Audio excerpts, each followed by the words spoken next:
Jesus dealt with many aspects of our prayer life in the model prayer during the Sermon on the Mount. But I especially want us to consider what he said about forgiveness. Good morning. This is Pastor Ernie Lewis of the Blue Point Church in Sisney, Illinois, with your thoughts for Thursday. While Jesus was reminding his followers to pray and ask God for our daily bread, our provision, he also says we should pray, "Forgive us our debts as we forgive our debtors." We may all know that one person that we feel owes us something. I'm not talking about that neighbor that borrowed the shovel and never returned it. Maybe there's someone who has harmed our reputation or maybe offended us personally. Anyway, we feel that person has left a debt of some kind on their record that has not been paid.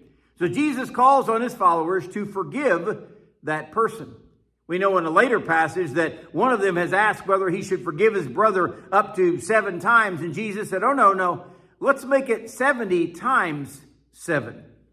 Jesus has also included this in our prayers before God. We are to ask God, forgive us our debts as we are forgiving our debtors, making this a condition for our forgiveness.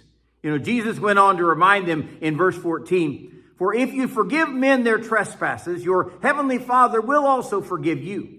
This sounds like he is making a condition, right, for our forgiveness.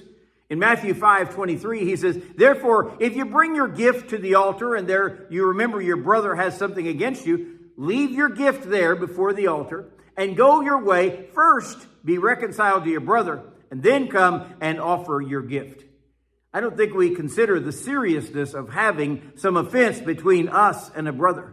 Someone has said that we need to make sure that our vertical relationship with God is dependent upon our horizontal relationship with those around us. Along with the warning about not forgiving another and expecting God's mercies, he says, "But if you do not forgive men their trespasses, neither will your Father forgive your trespasses." We can easily realize the need to have God's mercies and his forgiveness on a daily basis. We expect that relationship with God to be one of loving kindness, one of mercy. Yet sometimes we are not willing to offer that kind of loving kindness and mercy to others around us. I'm often shocked at how Jesus spoke these startling words to a crowd not expecting it. So what about us today? How do we react whenever someone says those hurting words to us? Maybe they didn't mean to offend us, but then again, maybe they did mean it. Or what happens when that person cuts us off in traffic, nearly causing a collision? Do we hold that grudge for maybe the next 100 miles? Or can we be forgiving to that person? There have been enough times in my life where I was thankful for God's mercy and God's kindness. And he says, "If you do not forgive men their trespasses, neither will I forgive you your trespasses." So let's consider his command seriously today, and let's be forgiving to one another.